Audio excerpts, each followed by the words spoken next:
আসসালামু আলাইকুম সুপ্রিয় দর্শক, এসএসকে হাঁসের খামারের পক্ষ থেকে নতুন একটি ভিডিও আপনাদেরকে জানাচ্ছি আন্তরিকভাবে শুভেচ্ছা এবং অভিনন্দন। যে ভিডিওটা আপনারা অনেকেই খামার করে লসের সম্মুখীন হন। হাঁস পালার লসের 3টা কারণ। দর্শক ভাইয়েরা, আসুন আপনারা একটু মনোযোগ দিয়ে আপনার ভিডিওটা দেখি এবং আপনারা ভিডিওটা দেখে লাইক কমেন্ট শেয়ার করুন। আপনারা আমার পাশে থাকুন, আমি আপনাদের পাশে থাকবো।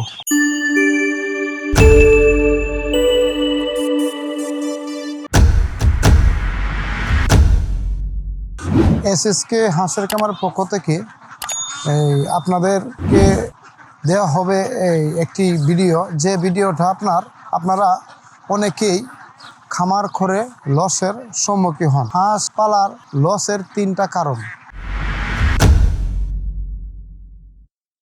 প্রথম কারণ হচ্ছে, আপনি বড় হাঁসেই করেন কিংবা 1 মাসের বাচ্চা দিয়েই করেন কিংবা 0 দিয়ে করেন, আপনার হাঁসটা নির্বাচন করবেন এ গ্রেডের হাঁসটা যদি হয়, তাহলে হাঁসটা সুস্থ সবল এবং অনেকটা বলিষ্ঠ থাকে। সেক্ষেত্রে এটা রোগবালাই থেকেও অনেকটা শক্ত থাকে। তো আপনাদেরকে বলা হচ্ছে এটাই যে আপনারা যারা নতুন খামারি এবং পুরাতন খামারি আছেন, আপনারা এই হাঁস ক্রয় করলে আপনারা এ গ্রেডের হাঁস ছাড়া ক্রয় করবেন না। গেল কারণ একটা। দ্বিতীয় কারণ হলো, হাঁসের খামার করবেন আপনি, কিন্তু খামারটা করে যদি হাঁসের খামারের প্রতি আপনি অবহেলা করেন। অবহেলা কোনটা?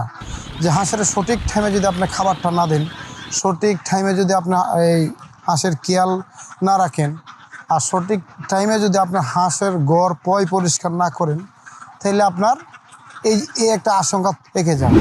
কারণ রুটিন এক জিনিস এবং রুটিন ছাড়া চলাটা অন্য জিনিস। তো সেক্ষেত্রে আপনারা খামার করবেন অনেক টাকা খরচ করে, তাই খামারের প্রতি আপনারা সকলেই দায়িত্বশীল হবেন। তাইলে আপনারা এই খামারটা করে স্বাবলম্বী হতে পারবেন। আর এটা হলো এই কারণ গেল 2টা, যে আপনারা দায়িত্বশীল হবেন। আর নাম্বার 3 নাম্বার কারণ হচ্ছে, আমরা যে হাঁসে অনেক সময় সঠিক ডিমটা পাই না। যদি আমরা সঠিক ডিমটা না পাই, সঠিক ডিমটা পাওয়ার কারণ কি?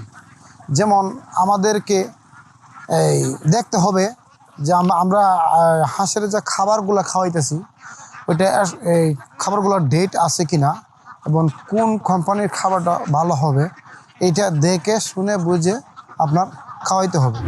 আমি খাবার আনলাম, খাবারের ডেট নাই, এই খাবার হাঁসে খাইলো, এটা তো হইল না। সুপ্রিয় দর্শক, আপনারা একটা জিনিস খেয়াল করবেন, আমরা যদি একটা দোকানে যদি ঠান্ডার মালও খাই, যেটা দেখবেন আজকে ডেট গেছে গা, এই মালটা যদি খাই, মুখে দিলেই কিন্তু বোঝা যাবে যে এই মালটা কোনো স্বাদ নাই। কিন্তু অনেকেই আমরা যারা জানি না বা দেখি না ডেটটা, খাইতেছি, খাওয়ার পরে কিন্তু অনেকেরই কিছু ক্ষতিগ্রস্ত মধ্যে পড়তেছি, অসুখ বিসুখ এরকম। তো হাঁসের ক্ষেত্রটা এরকম যে আপনারা খাবারের প্রতি খুবই খেয়াল থাকবেন।